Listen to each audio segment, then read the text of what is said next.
It is indeed another wonderful day God had bestowed upon us.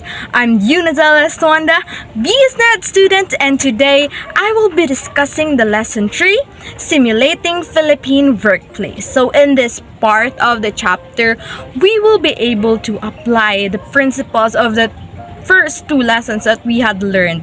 I will be going to provide additional tips and will review the general principle of workplace communication by writing several workplace documents such as memos, business letters, and also emails. But before that, let me share our objectives.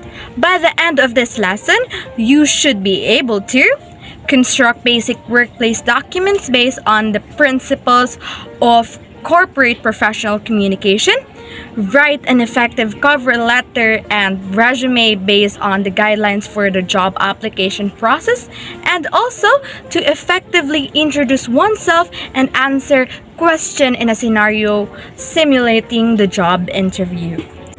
Let's begin by digging deeper into what a memo is. So, what is a memo?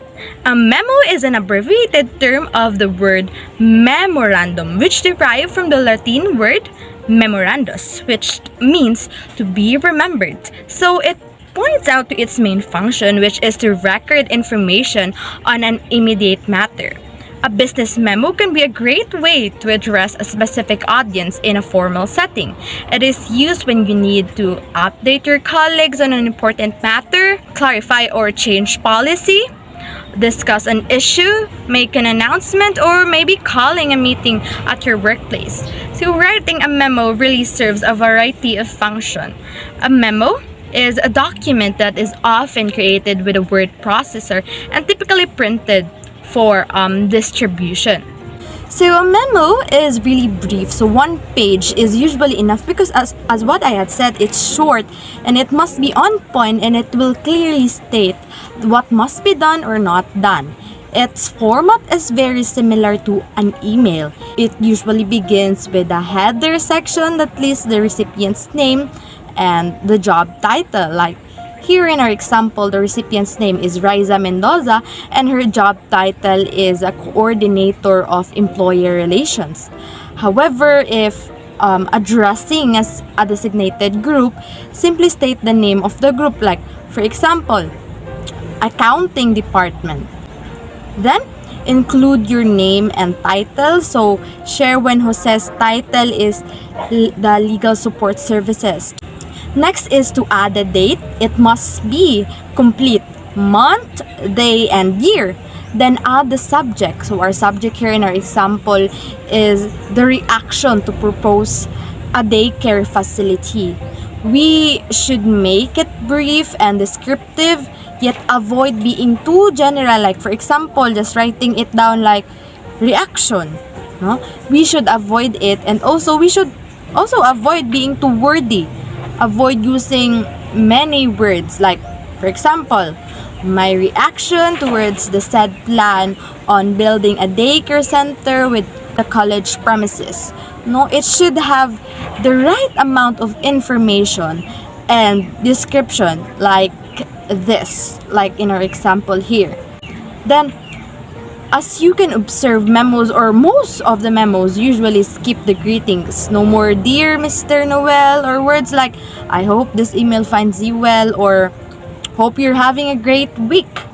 Memos just move to the body text. When starting a paragraph in a memo, the main point should always be put first.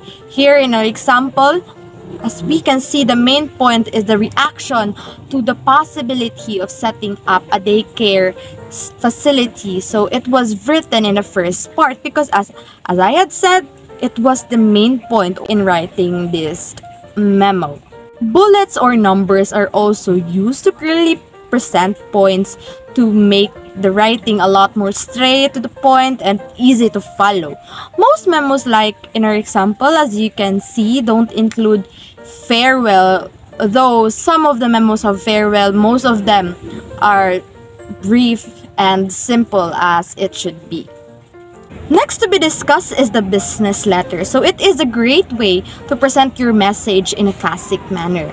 It is a formal letter used to communicate with a specific individual or group. It is called a business letter because most of the specific individuals and group usually belongs to a certain business. So writing a business letter is very important because business letters are also used to communicate your desire for a job. When you send your resume to businesses, you will usually also include a cover letter that needs to be typed up as a business letter.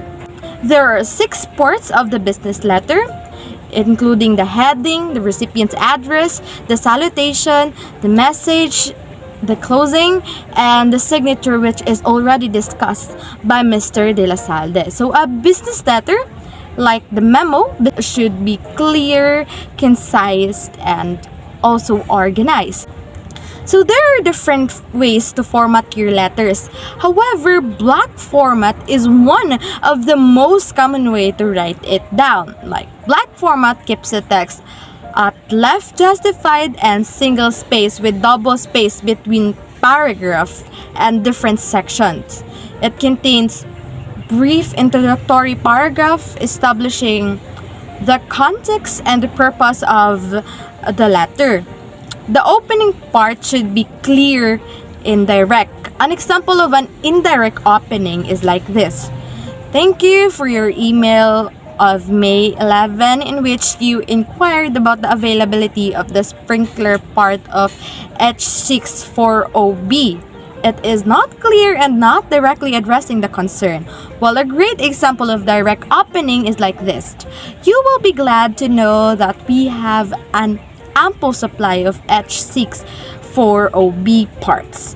It tells the reader immediately the purpose of the letter, which is the information that they have some stock of what the sender had been asking for.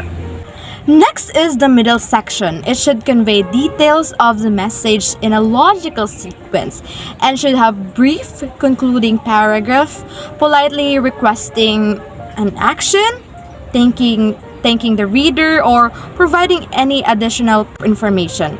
It should be on forward-looking final message, like for example, I look forward to working with you, receiving your application in the next call for proposal, or etc.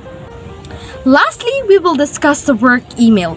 According to Mary Ellen Goofy 2000, email messages and memos are a standard form of communication within organizations and will probably become the most common business communication channel.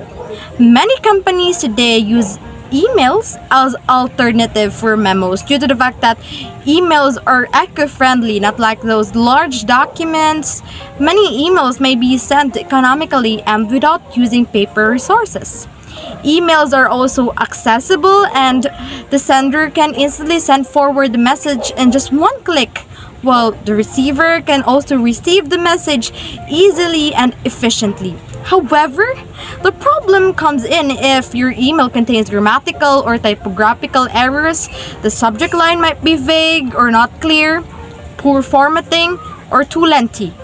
These mistakes may result to writers' loss of credibility, so scrutinizing will be a great help. Like memos and business letters, email messages should be warm and friendly, but not too conversational, emotional, or intimate. The goal is a professional tone, neither too formal nor too conversational. These are the guidelines specific to email correspondence. It applies to the term netiquette, refers to etiquette on the internet or the acceptable way of communicating on internet platforms. So that would be all for my report. I hope that you had learned something. Again, I'm Yudizel Estuanda, BSNet student. Thank you for listening.